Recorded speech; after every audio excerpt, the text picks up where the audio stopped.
Thanks for watching CBS 8 Plus and welcome to this throwback special. I'm Marcella Lee.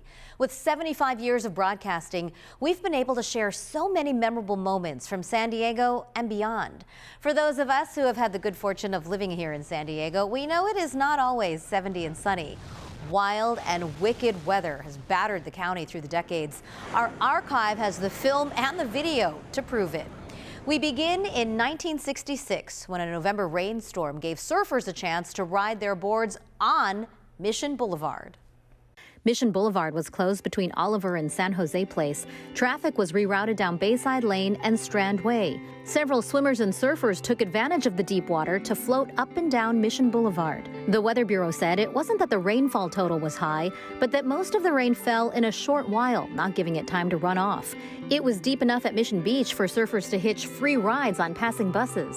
Storm drains frequently get blocked in this area during heavy rains, but this was the first time most residents could recall that several houses and apartments were flooded. Jim Waugh at 852 Reed Street waded through his home inspecting the damage.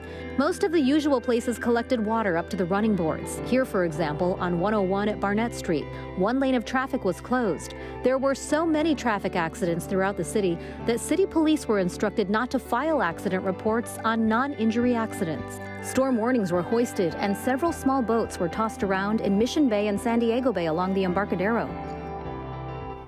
That was a lot of rain. In December of 1967, snow fell. Snow all over the county.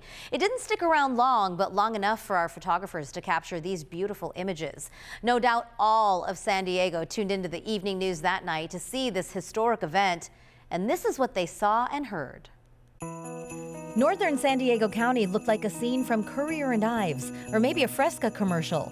It snowed in downtown San Diego, but most concentrated in the North County area. 2 inches fell on Escondido, where at Escondido High School, the physical education classes turned into snowball throwing sessions. It was quite a treat for the kids, many of whom had never seen snow right at the front door of their homes. There was a sudden population explosion in Escondido as snowmen began springing up. On her way to kindergarten, 5-and-a-half-year-old Annie Linthicum added a few pats to a snowman at 3rd and Broadway. Her father, City Councilman George Linthicum, said the last time it snowed like this in Escondido was in January of 1949. In Fallbrook, there was no school because the roads were too slippery for school buses to roll. Schools were also closed in the Julian and Mountain Empire districts. So cool. You know, snow in the city of San Diego is rare, but not up in our mountain communities. City folk make the trek up there each year to enjoy a slice of the winter wonderland. In 1960, these people had a blast in Cuyamaca Rancho State Park. Doug McAllister joined the crowds on the slopes in 1978, and Laura Nan Carroll bundled up in 1993. Many actually reached the snow, but many others spent much of the day being stuck in traffic jams. The State Highway Department closed the southern entrance of Sunrise Highway at 12:30 this afternoon, and the traffic began to back up.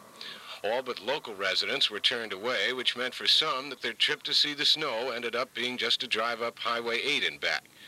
Many simply parked their cars near the roadblock and did what they had come to do, on toboggans, snow saucers, on foot, or with snowballs. Further along Sunrise Highway, past the roadblock, were the cars of many who had ignored highway warning signs advising tire chains in the event of snow. Others were still trying to make their cars go. It snowed off and on all day on Mount Laguna, collecting in drifts and occasionally blocking roads. Sunrise Highway at Interstate 8 will be closed as long as the snow lasts. In Julian, the streets were clear of last night's snow. Temperatures had risen, and by midday, much of the snow was turning to slush. Outside town, those who had come to the mountains from the east, where there were no roads closed, got what they had come for. And so it was in the mountains today. For some, a day of fun in the snow. For others, just a healthy drive. And for others, still a bit of a wait before they can get their cars home. Doug McAllister, News 8, Julian. With the emergency down closer to sea level, San Diego mountains were serene by contrast, even at the height of today's storm. New mountain streams left by weeks of rain coursing through snowy meadows added sort of a Vermont postcard look to the lagunas. Budget cuts mean snowplows are garaged in Julian nowadays, so it was mid-morning before the Sunrise Highway was plowed. Doc Williams had his driveway shoveled much earlier. This is the first time, actually. It's rained for 2 weeks. If you talk to the hydrologists who work for the state of California, they say the drought is not officially over yet. But for the people who live here in the lagunas, it is over. The trees are doing better too. This has been one of the wettest years in San Diego history. And yet, it's been one of the warmest. Despite all the moisture, this is the first significant snowfall of the year. The storm dropped more water than snow on soggy Julian. The weather is keeping tourists away and local streets are empty. Downstream in Pine Valley, local streams are full, adding more water to East County reservoirs already full or nearly so. On January 10th, 1978, a big storm caused major flooding and high tides. A team of reporters covered the county's trouble spots, including Imperial Beach and Mission Valley. It was as if the tides and the rain were on some sort of timetable this morning. The rain stopped. The tide came in to nearly 7.5 feet above the average high tide line, even higher than yesterday. Again, beaches were reduced to ribbons of sand. The waves weren't as large as yesterday's, and residents along Sunset Cliffs reported no damage because of the surf that was pounding against their eroding cliffs. Again, Ocean Beach Pier was closed. And again, from Ocean Beach to Leucadia, a lot of people gathered to watch the waves. In La Jolla, it looked like a Sunday afternoon for all the spectators that were gathered at the children's pool. The Saks Fifth Avenue, a few blocks away, was closed for the day. The store was extensively damaged in last night's rainstorm. At times, that store and the bank next door had 2 feet of water on the floors. By this morning, that water had drained off, as it had at most of the flooded, muddy intersections all the way up the coast. This scene was repeated dozens of times as city and county cleanup crews tried to clear away enough mud to get ready for the next storm. The estuaries and lagoons along the coast also were pouring tons of runoff into the sea. And what in dry weather is a pedestrian way for beachgoers was submerged in 15 to 20 feet of water. This has been one of those storms where people sit around and compare notes. I haven't seen this much rain since 1969, 1952. As a matter of fact, here in Penasquitos Lagoon, locals around here haven't seen this much water backed up in here in at least 25 years. But it isn't all drained off, so some of the people around here are a little worried about what will happen when the next storm moves through. Kathy Clark, TV8 News at Penasquitos Lagoon. Mission Valley commuters discovered first thing this morning that the road to work wouldn't be easy going. And as the San Diego River burst its banks, some people had to give up their cars to the rising tides. The river rose in predictable places. At the south end of Fashion Valley, the water was 12 feet deep in some spots. During the course of the morning, a steady stream of cars came to the brink, only to be turned back to find an alternate route. For some, however, there was no second choice. Police reported that all north-south routes between Interstate 8 and Friars Road in Mission Valley were flooded out. But Mission Valley wasn't the only flood zone. The Weatherby Street underpass leading to MCRD is equipped with emergency pumps in case of flood, but they weren't quite up to the job at hand today. Utility crews had to pump out low-lying manholes, and some night workers at the main post office on Midway Drive finished their shift this morning only to discover their cars were swamped. I went and looked, and it was halfway up my car, and you couldn't even open the door. San Diego today looked a lot like a town that had never seen rain before. Very definitely a place that didn't know what to do when the drought ended in downpour. This is Carol Kendrick reporting for TV8 News from Mission Valley. I'm Shirley Klum in Imperial Beach. The big problem here is that last week's big storm piled up a 4-foot-high sandbar along the beach, causing the beach to slope the wrong way, toward land instead of toward the ocean. At high tide, the surf broke over the top of the sandbar, and not being able to flow back into the sea, it poured seawater several blocks inland. There was a lot of sand in that seawater, and it plugged up some of the storm drains, causing this morning's rain to turn streets into rivers. Some homes and apartments fronting on the beach had seawater standing within a few feet of their doors at high tide this morning, but a city bulldozer cut deep channels in the built-up sandbar and drained the pools back into the ocean. A good part of that sandbar that caused the problem has now been pushed up higher on the beach, where it's hoped it'll stop any further high waves from spilling into the streets of Imperial Beach. Tijuana's coming through the storm in surprisingly good shape, thanks to this recently completed flood control channel. This channel, which runs down the main valley from La Mesa through Tijuana up to the American border, seems to be handling quite easily all the runoff. Of course, we have the usual problems Tijuana always does, what with its dirt streets, a few mud puddles here and there, some traffic stalled. However, no major problems. The police department and the fire department, who handle most of the emergency calls, say they've had no serious problems. So, for the moment anyway, Tijuana seems to be holding up fairly well. This is Shirley Klum in Tijuana for TV8 News. This is Doug McAllister. Floodwaters from Penasquitos Creek in Sorrento Valley carried runoff and mud across Sorrento Road, closing it at 2 points. A mudslide covered the road near Interstate 805. Mud and debris closed a 50-foot section of roadway. The mud was 2 feet deep in some spots, and the creek was running at nearly 4 feet. To the west, water covered Sorrento Valley Road just outside the industrial park. Heavy morning traffic was diverted, causing tie-ups and delays. In Oceanside, the highest tide in years came at 9:38 this morning, and city crews were filling a portion of North Pacific Road to keep the sea from swamping it. In Poway, the water problems came early. During the night, water meant for a storm sewer came down the side of the hill instead, cutting a 3-foot wide by 3-foot deep path and carrying the mud and water into homes. By noon today, the floodwaters near Sorrento Valley Road had for the most part receded, and the mud had been cleared from the road. 4 hours earlier, the water here had been at least waist high. A rainfall tonight like the one we had last night, and by tomorrow morning, the waters here will be at least waist high again. Doug McAllister, TV8 News, Sorrento Valley. The worst has passed, for the time being at least. Only a few pockets of flooding remain, like the 2 impromptu lakes at Mission Valley. While the water doesn't appear to have risen any, it also doesn't appear to have receded here either. It's believed a car is still submerged somewhere out there.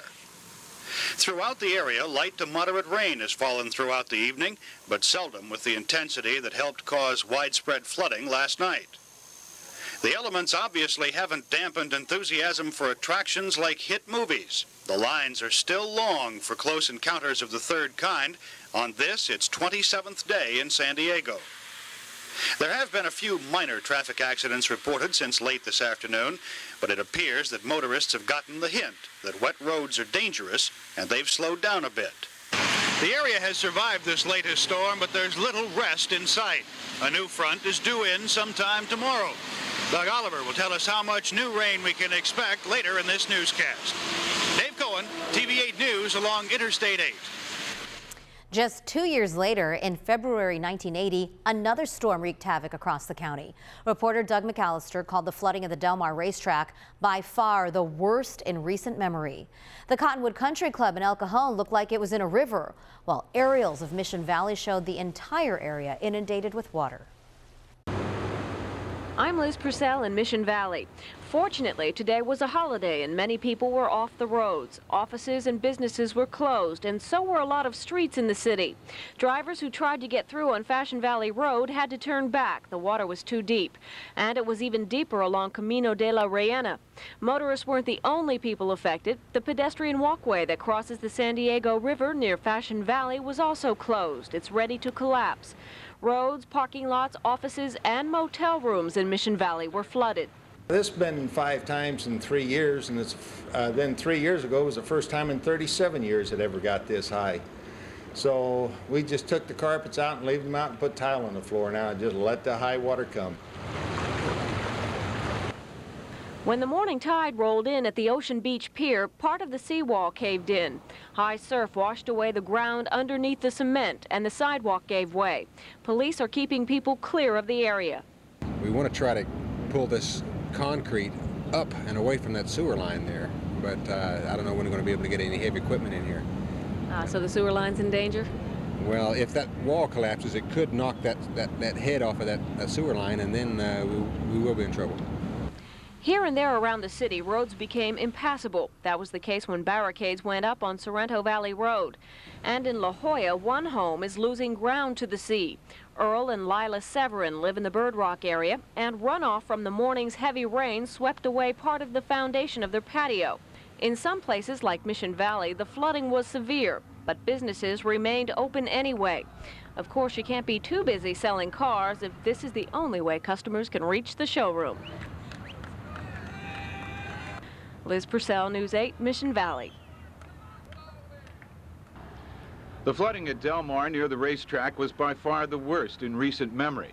Fed by continuous water spillover from the Lake Hodges Dam, the San Dieguito River backed up at its mouth and went over its banks. Floodwaters quickly covered the racetrack and fairgrounds, temporarily stranding more than 50 valuable horses. Southwest of the track, at least 30 people were evacuated from homes and condominiums. One condo complex had the corner of its foundation undermined. Homeowners gathered clothing, furniture, anything they could carry as they fled for safer ground. This is the worst I've ever seen it in 20 years. We've lost everything. The only thing we can save is our clothes. We have our grand piano, all the furniture, the beds are all underwater, and we're supposed to get 3 more feet tonight, and everything will be gone. Sheriff's deputies and animal control officers worked overnight and through the morning, helping people and livestock to safety. Some livestock upstream of Del Mar were carried near the sea by the rushing river. The trailer park near the track was flooded and evacuated. Water covered just about every bit of lowland in the San Dieguito River Valley. As usual, more rain can only make the situation here all the worse. Doug McAllister, News 8, Del Mar. Here in the East County today, a break in the rain gave the people a chance to do some cleanup work. However, much of the damage here is major and will take some time to fully repair. Several dams in the area continue to spill through their floodgates. This is San Vicente Dam, and the river it feeds has been undermining bridges and tearing up roads throughout Lakeside and Santee. This road washed out about 5 in the morning. It was the only convenient access to the homes and farms on the east side. No one could make it across the river bed, and only trucks and four-wheel drive vehicles could make it down what was left of the road leading to it. In Lakeside, yard after yard, home after home sit tonight in muddy water, 3 feet deep in some neighborhoods. It gets better. There's cement right here. The Pitts family has lived in this house 11 years, and it's never flooded like this. It's going to take an awful lot of work. An awful lot. We just finished putting the wood in here and the wood in here, and new carpet, paint. It's seeping into all my cupboards, my lower cupboards. You think the water is one thing, and when it goes down, the water's nothing compared to the mud.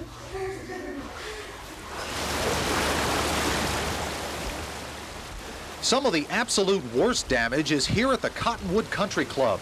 The Sweetwater Creek, normally a trickle through the front 9, has now become a major river, covering holes 1 through 18. Even hole 19, the bar and pro shop, is underwater.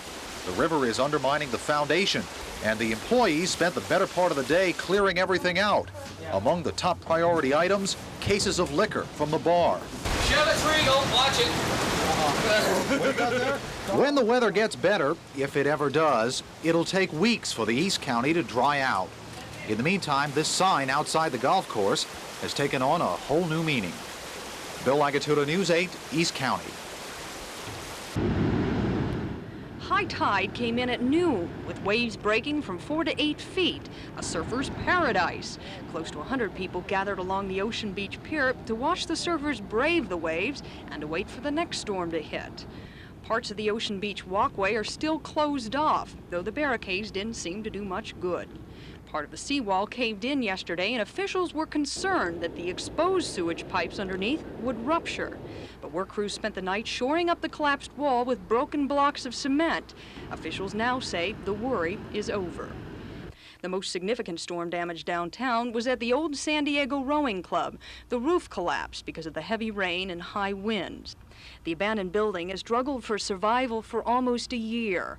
Although it's been declared an historical site, many people wanted it torn down, and they may have gotten their wish. One member of the club says the collapsed roof could be the kiss of death for the rowing club. Paula Zahn, News 8, along the San Diego waterfront. Earlier today, workers in the Security Pacific Bank building in the valley had to be evacuated when the water reached a depth of 3 feet on the ground floor. Others left their places of business as best they could. For many, cars clearly were not the answer. News 8 lost count of the number of vehicles swamped by the flood, which resulted when the San Diego River rose 7 feet in a 4-hour period, thanks to the ever-increasing runoff from the San Vicente Dam. Elsewhere in the valley, the Stardust Hotel is underwater, all guests having been moved out. Boating is the only sport that will take place for the next few weeks at the Sefton Park Little League field at the extreme west end of the valley. It's under 8 feet of water. And for the time being, all that jazz is all that water. Cinema 21 rated F for flooded. The Union Evening Tribune building was operating on emergency generator power this morning. We're told there is considerable flooding there, but that the papers will do all they can to publish daily editions. Also in the valley, the Hungry Hunter restaurant reportedly had 6 feet of water inside, and 35 patrons of the Hanalei Hotel awoke this morning to find their cars towed away. It was the courtesy of the hotel, said a clerk, so the cars wouldn't drown. Downtown, the city reactivated its emergency operations center for the first time since that big blackout in March of 1978, although an emergency has not officially been declared yet. City Manager Ray Blair, Police Chief Bill Collender, and Sheriff John Duffy could be seen conferring with others, and later, city and county authorities asked all businesses in San Diego to release their employees at 2 o'clock. Many of them complied in an effort to get most people home before new rains hit. Highway 8 will very possibly be closed. We would like the public to stay off of Highway 8, to go home and please stay there. If they turn on KGB or KOGO radio, those are the emergency stations, and they will give people updates as to what's going on. We are prepared. We have centers. We ask them not to call the police unless they have an emergency. And other than that, everything seems to be under control. At noon today, the Fashion Valley Shopping Center closed, and employees of the various shops were sent home. The center itself was not flooded, but its parking lots and access roads were. At Mission Valley Center, there were no problems thanks to flood control pumps that have saved the complex on more than one occasion. The center was not officially closing, but was giving individual stores the option of closing early for their employees' sake. We understand several stores may still be open at this hour. Waves as high as 18 feet battered the coastline in January 1981. The surf swept away part of the Imperial Beach Pier. Liz Purcell and Janet Zapala covered the coast from the south to the North County. It was Del Mar's first combination of heavy surf and high tides. The water came close to beachfront property. Some residents sought protection with sandbags. There was a big difference between this area and a 2-block stretch of beach between 27th and 29th Streets, the site of an experimental project that is only weeks old. The Long Guard, a polyester tube filled with sand, was installed here 3 weeks ago. Its purpose, to stop beach erosion, and it appears to be doing just that. This week, a log hit the tube and tore it open, but the people from Long Guard repaired it yesterday. They're pleased with results so far. Well, it's doing just what we expected. So far, the elevation of the beach on this side is raised about 3 feet, and we've lost a little sand in front of the tube, but that's due mainly to the large waves. In Oceanside, there was no real damage to property either. The Strand, a road that runs parallel to the beach, was underwater yesterday. Today it was closed to traffic. Surf was high, but homes were not endangered. While homes and property were not damaged, a considerable amount of sand was stripped from North County beaches. The loss and the heavy surf, vivid reminders of what is yet to come this winter. Liz Purcell, News 8, North County. The high surf, sometimes as high as 18 feet, came crashing to shore late last night. The wood pilings you see behind me here are the remains of part of the Imperial Beach Pier. Imperial Beach residents whose homes sit near the shoreline were awakened by swirling winds and the pounding surf. It just ran right up in here into our yard, and I kind of got a little nervous because I thought it was going to come through the windows. And then when I got up this morning at 5, the pilings were in my yard. There was a big section, but it got broken up pretty bad. The surf swept away part of the already weakened IB pier, sending debris onto shore, and in a few cases up to the front doors of some homes. Bulldozers were sent in to help clear the debris. Firefighters and police officers were also on the scene, clearing people away from the water. Mayor Brian Bilbray is hoping this kind of thing won't happen again if a rock reef at a cost of more than $2 million is built this summer. We're really stressing to the state and the federal government to go ahead with the project that's supposed to be started in July, and we're really concerned about any delays at all because we're going to have to expect this type of problem next year. Breaker heights up to 14 feet are expected again at 11 o'clock tonight. The heavy surf conditions should begin to subside tomorrow afternoon and end by tomorrow night. Janet Zapala, News 8, Imperial Beach. The heavy surf pounded Southern California beaches for the past 4 days. The waves, which at times got as high as 18 feet, are almost back to normal today. All that's left now is the damage. Store owners at Mission Beach were finally able to sweep a broom through all the sand that made its way to storefront porches with the help of the high surf. Windows still boarded up for fear the heavy surf will soon come again. I'm not that convinced that it's totally over. Temporarily. Yeah, so I'll probably keep at least those boards up, and at least for another couple days. 2 popular Mission Beach restaurants were also damaged. The worst at Halligan's, where owners say high surf crashed through the restaurant's plate glass window. Has it ever been worse than this? Never. This is the worst we've ever seen. Any bigger, and we're not going to be here. This restaurant won't be here, neither will TD Hayes. Heavy surf also toppled exercise poles at Mission Beach and left debris on the shoreline of Imperial Beach, where yesterday part of the pier was washed away. Luckily, there's been no serious damage in the aftermath of the high surf. For now, the worst is come and gone. It's gearing up for the next time that area residents say they're concerned about most. Janet Zapala, News 8, Mission Beach. In 1983, it seemed storms would never end. No part of the county was spared from that winter's wrath. In fact, in March of that year, San Diego saw the greatest 5-minute rainfall on record. Wow. All night they sandbagged up and down the boardwalk in the Mission and Pacific Beach areas, warned that a worse onslaught was on the way. Many of these people were flooded out yesterday. At sunrise, the waves were building, battering the coast much as they did yesterday. Police barricaded many streets leading to the beach, trying to keep the area clear. That didn't keep the gawkers out. Crowds watched as the high tide approached at 8:24. While the waves did perform once again, the water pounded up and over the seawalls. Without the storm conditions of yesterday, the damage many feared did not materialize.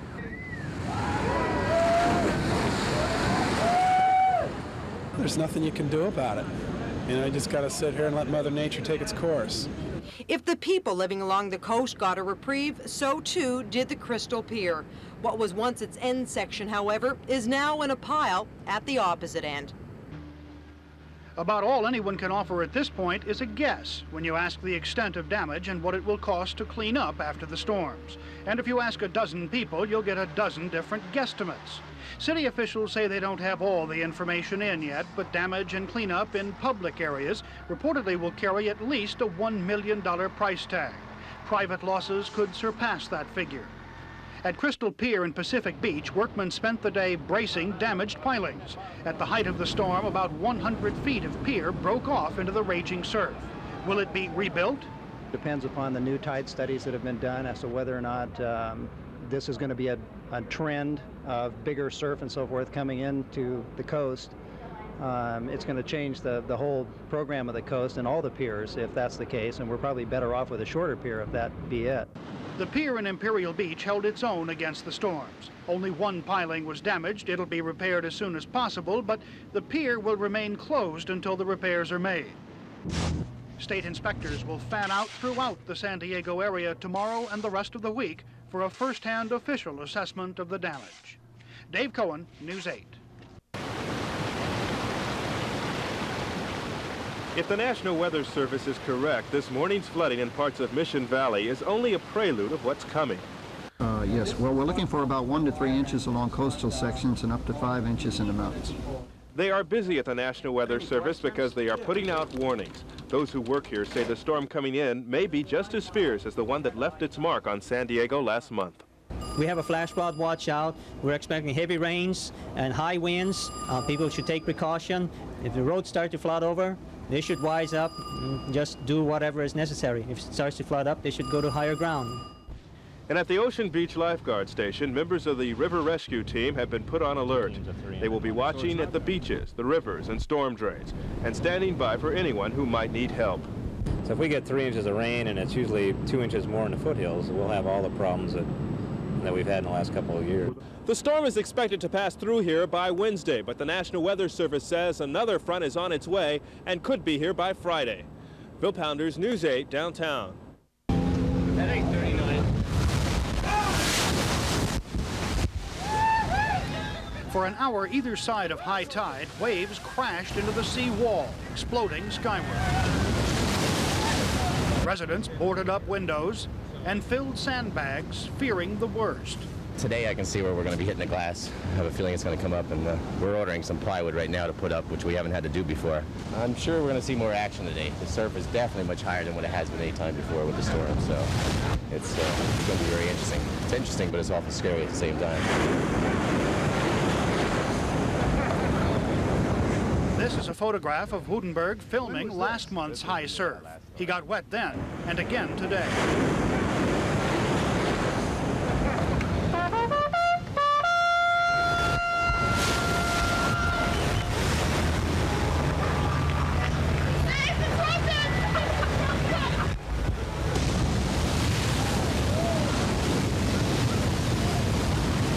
Impressive as it was, today's surf added little to the larger imprint it left yesterday.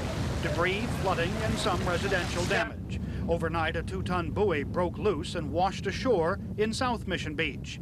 Nearby, city crews built sand dikes to protect a new lifeguard tower. A bit to the north, at Hamels at the foot of Ventura Place, a host of volunteers stayed till 2 a.m., filling and delivering sandbags to area residents in need. At 1 a.m., a particularly large wave rolled in.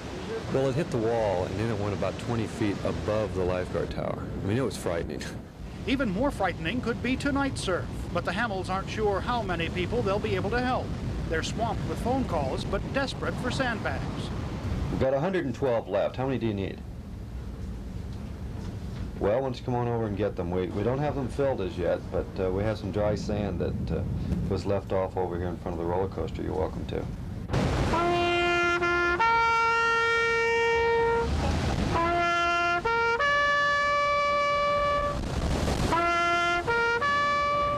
Pam Japay's taps went for naught today, but Mission Beach might not be so lucky tonight. Weather forecasts say tonight's wave action could be the worst yet.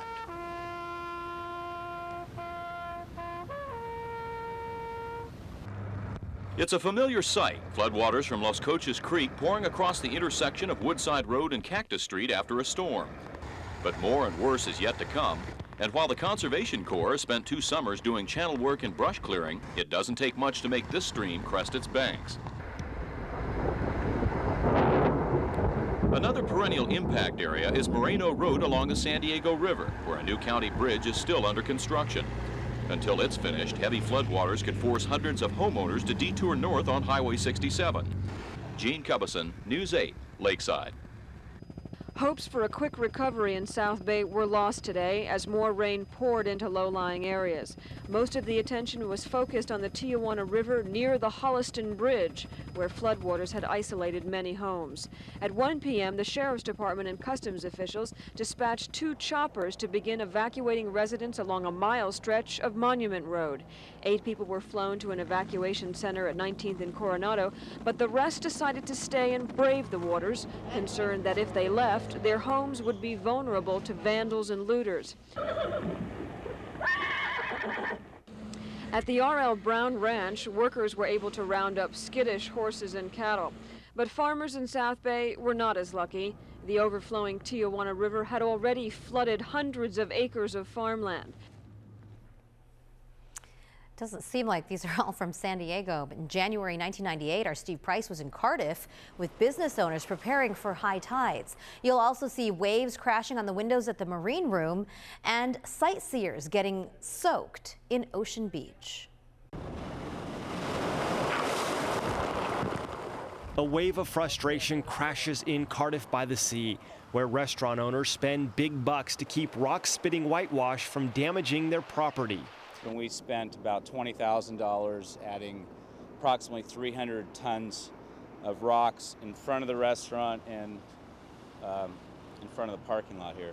But even with the big rocks, boarded up windows, and sandbags, Mother Nature served Restaurant Row a plate full of problems, including broken windows and flooding.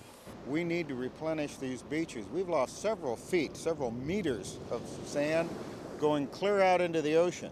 If we had these beaches with sand on them, the waves would be breaking 50 yards out farther than they are. City officials thought they had this problem solved courtesy of the U.S. Navy. Dredged sand was going to be dumped along the shore from Oceanside down here to Cardiff. But then munitions were found in the sand, and that project had to be scrapped. Rather than throw money down the drain, today restaurateurs met with city leaders and an environmental expert to develop a plan to replenish the beaches. They agree that it'll take a regional effort and millions of dollars. They also know that this is not the time to run from their problems. It's a serious issue for us down here as business owners. Obviously, the road's closed. Nobody can get down here. Causes major traffic backups. It's going to, people take 40 minutes just trying to get to work. And Johnson warns that this mess was only caused by a high tide meeting high surf.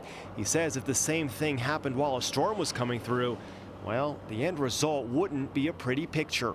Luckily, prepared crews made sure South Coast Highway only shut down for a few hours and parking lots quickly got cleared.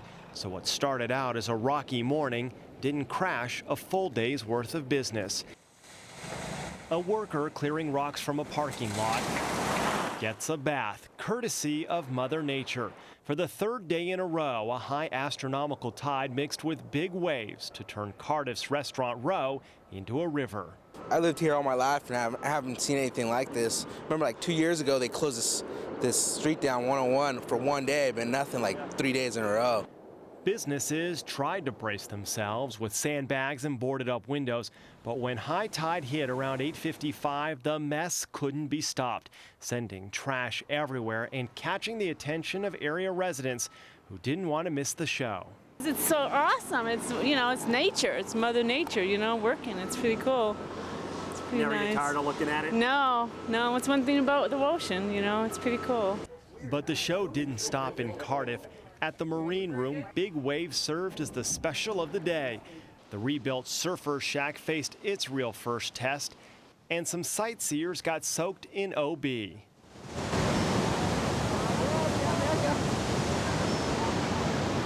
It's a change from the normal, everyday, placid Southern California existence. It's just seeing some weather. I'm from the Midwest, and there was snow, and there were tornadoes, and nothing happens here unless it's an earthquake or something like this, and it's just fun to watch. As long as nobody's getting hurt, it's just fun to watch. Tomorrow's tide won't be as high, but combined with rain, it could create another mess, leaving some around here to wonder if things will ever dry out. In Cardiff, Steve Price, KFMB News 8. So fun to see veteran journalist Steve Price from 26 years ago.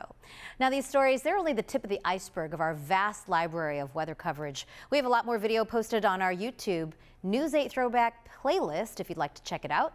Thank you so much for watching this Throwback special. For a look at the weather we've endured in San Diego when it's not 70 and sunny. Thankfully, these episodes are a little few and far between. For more throwbacks like this one on CBS 8+, click on the News tab at the top of the screen. I'm Marcella Lee. We'll see you next time.